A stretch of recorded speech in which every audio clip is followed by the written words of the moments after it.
Salut mes chéris, mes loulous et mes louloupes. J'espère que vous êtes bien tous. Moi aussi, je vais très bien par la grâce de Dieu. Aujourd'hui, c'est Sunday. Je veux que votre famille et votre entourage soient Sunday. Comme aujourd'hui, vraiment sous la lumière de l'éternel Dieu Tout-Puissant. Avant de commencer, je vais vous inviter à liker ma page Facebook. Bo like page na Facebook bino nyonso ekosala nga ba vrai bien kandi na loba na koma iget isesa Zuxenit brightly na page na Facebook. Après beaucoup kende lisusu na YouTube na koma iget isesa beaucoup mon na YouTube na ngai. Donc soki bo s'abonner ekosala nga bien soki bo subscribe et puis ça nga suma kasi pona banda ko l'exabino biloko est important pour la vie sur la santé. J'ai sali la fille Oasenga Boutou, mais malheureusement ça, je ne peux pas te donner because eza beau-père na mtape sa kingai.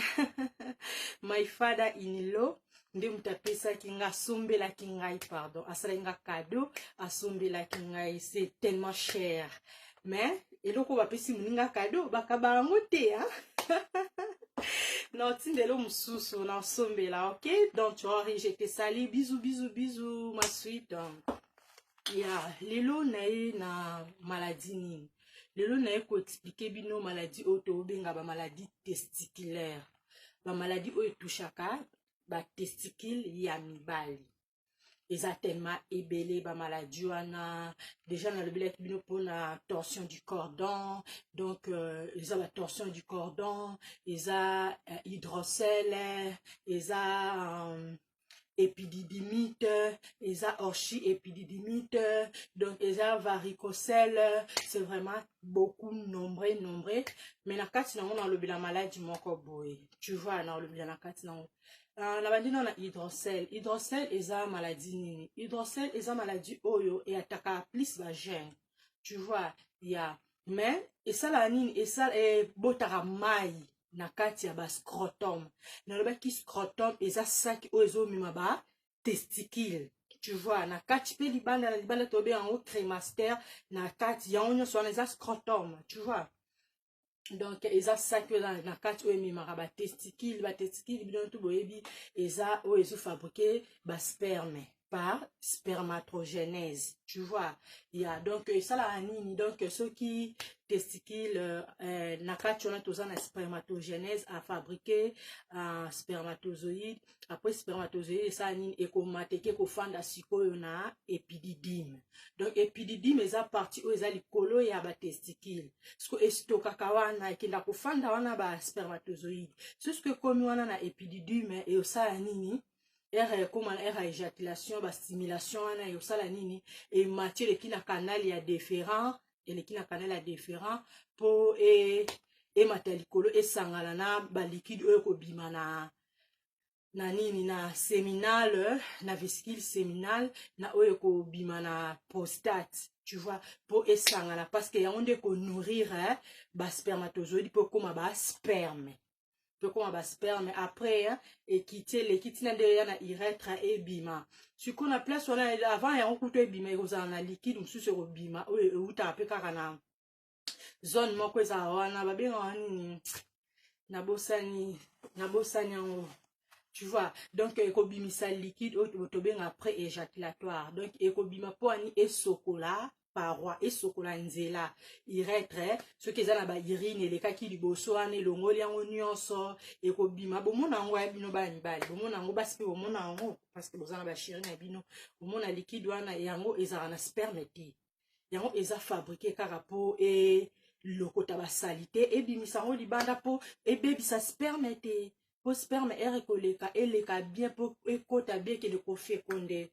Tu vois, malgré la katia ba spermatozoïde, tous ba sperme sous ekufa déjà parce que sperme ekufa après 3 jours au moins ekufi mususu ezalara tellement ils a qui stocké belé mususu comme kufa yango mona ok ça ba spermogramme comme ça ozobima na forme atypique et belé.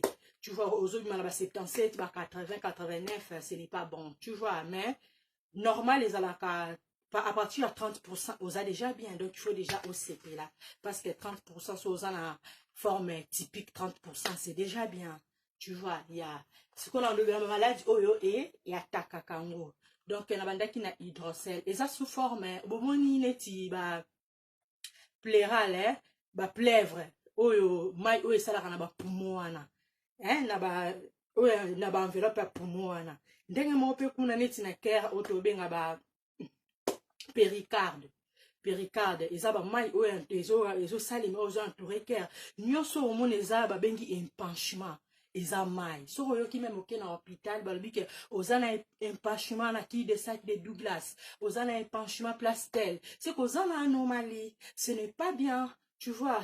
Ce qu'on va empanchement mingi traitement nango ezala toujours ba ponction toujours chirurgical pour bazongisa place oyo ekomeli na ba empanchement ezonga normal parce que ekovimba yango wana hydrocèle ekosala nini ekovimbisa ba scrotum ekovimba ekomi pasi mpona kopalipe ozoyoka pasi esali mai na kati mai ebele donc mai esakimile vraiment na kati donc ekosala vraiment pasi parce que ezala douloureux, tu vois. Ya après toza suna ba fibrome oyo eza ebimaka wana na ba testicule mais wana ezala vraiment baka vraiment ebele te ba tumeur wana donc ezala baka ebele te toza na ba cancer pe na lobaki eza vraiment rare donc ils ont vraiment ébélé, tu vois.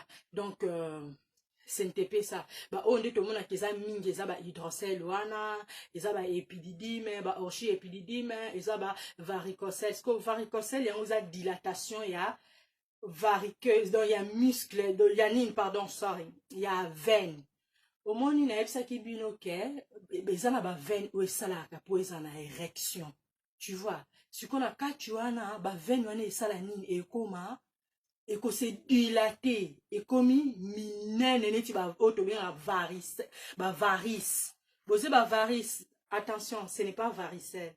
Varicelle les maladie virale ba maladie msusu varice eza ba veine minene bomona batu msusu aza mukolo omona bozuna mona ngo epa edingo aza na ba varice. Sorry, na watanga kombo na ye. I'm so sorry mutabatu. Parce que ezala ba veine momuna munene musu sali mona vert moko boy noir moko boy yangwana eza ba varice. Donc veine evimbi. Donc ba veine kuna testicule sanini evimbi makasi et déformé formé. Donc y en a payé aussi la chirurgie et c'est une embolisation pardon. Embolisation c'est la chirurgie, embolisation les anini et ça que bakozwa po ba bouger veine wana ndenge vimba ki bongo po ezonga na nzela bo donc bakokota mwa type mobo métallique bakota na kati eketu na bakota vraiment na peni boyoko ba dilatateur sort na mona kango na hôpital oka na ça ne parce que ça hôpital ya urologue ona banda ko sala na Victorian Center eza na kanda nde na ebisa bino na coin Ethiopie wana parce que maintenant biso wana maintenant biso wana aza nani aza urologue par wana nde na ebela ki ba biloko nyonso, tu vois. Donc bakota ngo kuna pasi il faut ezala sous anesthésie hein bakota ngo vraiment na kati et que tu na testicule gauche place eux kozwama parce que kozwa testicule moko eko toucher testicule moko, tu vois. Donc kende kuna po ba bouger ba veine wana donc wana de tozobenga varicocèle. Donc ils a dilatation il y a ba veine donc ba veine s'est dilatée donc wana aussi une embolisation pour na traitement. Donc traitement en prise en charge na embolisation. Après tozala mususu otobenga orchi épididymite. Wana eza inflammation oyo touchara épididyme. Na ebsibino épididyme eza place oyo sperme kenda kufanda. Donc era testicule asali sperme. Spermatogenèse asali sperme akofanda na kati ya testicule akomata kisko kofanda na épididyme. Parce que eza inflammation na ya épididyme, tu vois. Yango yaka souvent na ba brûlure donc ba brûlure erosouba donc ba fièvre au comme ba fièvre makasi, tu vois. Donc eza maladie mort parce qu'ils ont touché épididyme, ils ont très dans un traumatisme testiculaire. Traumatisme ça veut dire quoi? Traumatisme ça veut dire quoi? Donc babetio coup na ba testicule, ce n'est pas bon. Obeta mninga vraiment kuna ba testicule. Rosal c'est hématome.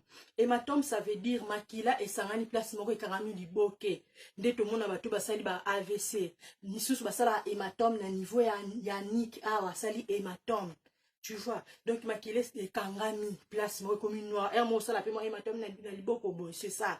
Tu vois, soit ça la infracture ya testicule, soit donc alors ça la torsion, alors ça la pardon, contusion, tu vois.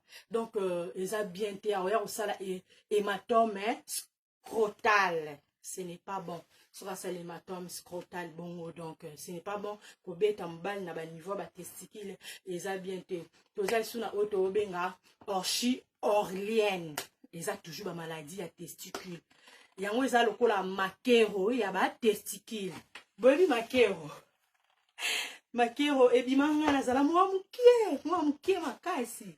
Watu za wapi, watu za la mutation na mboka ni kinzamvwete na après matadi kuna ba inga tozala kuna na kinzamvwete, je saliba na kinzamvwete, ba chimba kopwaye, ba Charmate Kantombo, Petit Chéri, oh le comme Jordan Kantombo, ba Lilo Kantombo, ba Erivé Kantombo. Je vous salue, bah Patrick Mukenga, comment le médecin dans Lubumbashi, donc bah Sipé, donc binoni surtout na pesi binombo te bana kinzamvwete. Ya makero et salemi na kati ya ba testicule.